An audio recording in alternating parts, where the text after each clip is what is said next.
Students, आज का हमारा टॉपिक है admission of partnership. Admission of partnership, नए साझेदारी का प्रवेश। नए साझेदारी का प्रवेश क्यों होता है?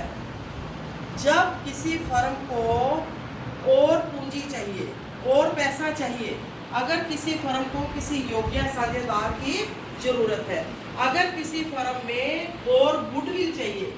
सपोज करो एक साझेदार ऐसा है जिसके पास पैसा नहीं है, लेकिन उसकी रेपुटेशन मार्केट के अंदर इतनी है कि उसके नाम की बदौलत ही ग्राहक उस दुकान पर आना पसंद करते हैं। तो हमें एक गुडविल की भी साझेदारी में जरूरत पड़ती है। तो नए साझेदार के प्रवेश में फॉर एग्जाम्पल पहले 3 साझेदार एक फर्म को चला रहे हैं, अब एक चौथा साझेदार उनको चाहिए फर्म को बढ़ाने के लिए। तो जब नया साझेदार आएगा, जब कोई नया साझेदार साझेदारी फर्म में आता है तो उसे क्या कहते हैं? साझेदारी का प्रवेश। साझेदारी के प्रवेश के क्या रीजन हो सकते हैं? क्यों नए साझेदार की जरूरत पड़ती है?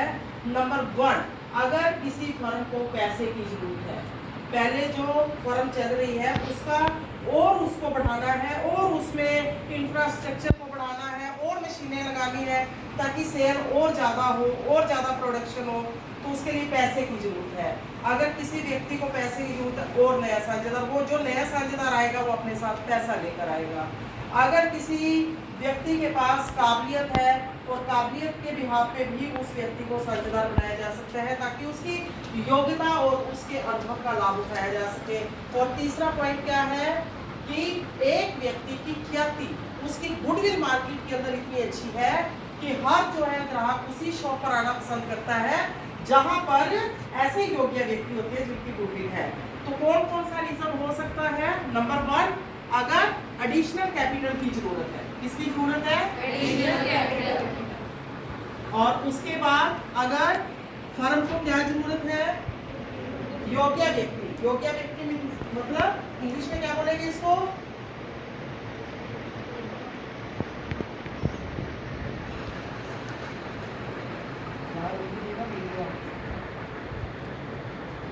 नॉलेज जिस व्यक्ति के पास है उसको, तो नॉलेज गेन करने के लिए, उसके बाद अगर गुडविल एक व्यक्ति की अच्छी है, तो कई ऐसे पॉइंट है जिसकी वजह से एक फर्म को बढ़ाने के लिए हमें नए साझेदार की जरूरत पड़ती है। लेकिन नए साझेदार जब आएगा तो वो अपने हिस्से की गुडविल लेकर आएगा, अपने हिस्से का पैसा लेकर आएगा, बट उसको जो प्रॉफिट पहले 3 साझेदारों में होता था, अब वो प्रॉफिट कितने में बटेगा? 4 में। जब 4 में बटेगा तो क्या होगा? कर्मचारियों को अपने हिस्से का क्या करना पड़ेगा? त्याग करना पड़ेगा।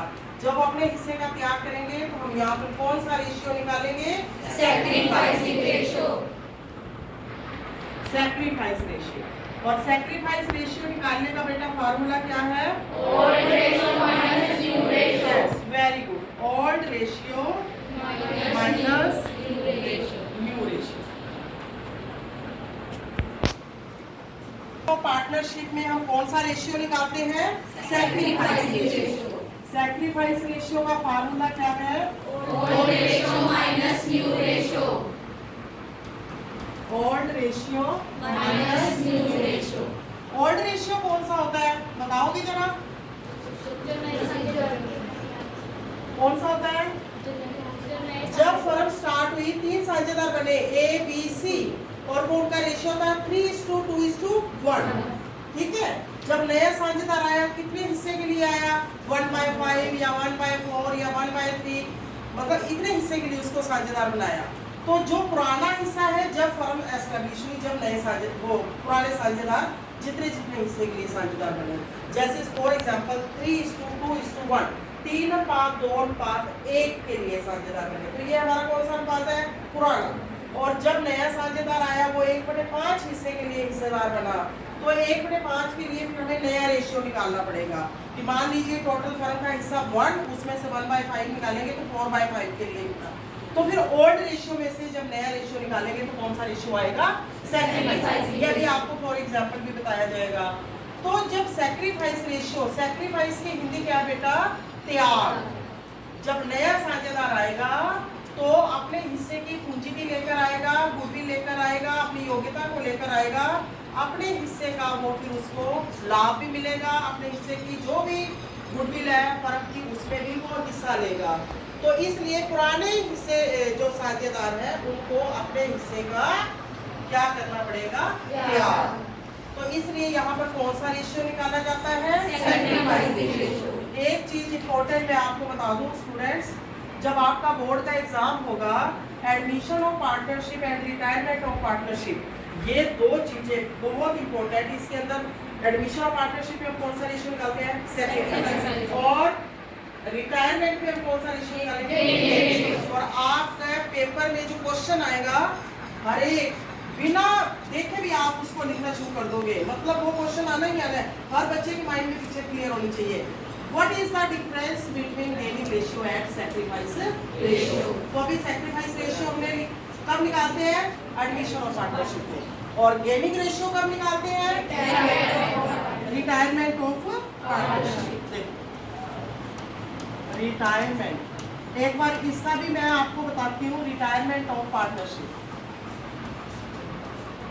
बताओ, सपोज करो एक व्यक्ति साझेदारी से रिटायर हो गया, पहले 3 साझेदार थे ए बी सी, सी ने किसी वजह से साझेदारी को छोड़ दिया, जो प्रॉफिट पहले 3 साझेदारों में बढ़ता था अब प्रॉफिट कितने बचेगा, 2 में, तो उनके हिस्से में क्या हुई, वृद्धि।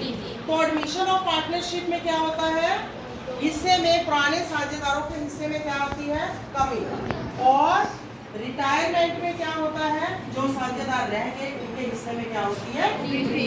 आप मेरे पॉइंट को समझ रहे हो, क्लियर हो रहा है, हो रहा है। कोई एक बच्चा उठ के बताओ सैक्रिफाइस रेशियो क्या होता है, सैक्रिफाइस रेशियो।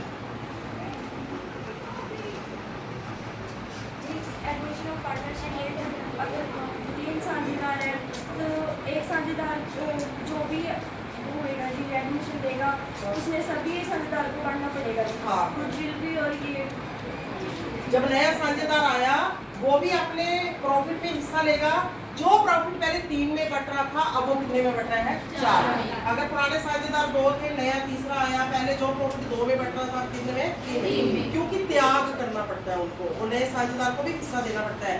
त्याग और इंग्लिश में क्या बोलते हैं, सैक्रिफाइस। सैक्रिफाइस त्याग, मतलब नया साझेदार आया अपने हिस्से का वो लाभ लेगा, तो उसको पुराने साझेदार को त्याग, इसीलिए यहाँ पर कौन सा रेशियो निकालना, ये चीज आपने रखनी है, त्याग मतलब सैक्रिफाइस रेशियो निकालना है। और रिटायरमेंट में क्या होता है, गेनिंग रेशियो। गेनिंग रेशियो की हिंदी क्या है, लाभ प्राप्त। जब एक साझेदार छोड़कर जाएगा, जो साझेदार रह गए उनके हिस्से में क्या होगी, शाबाश।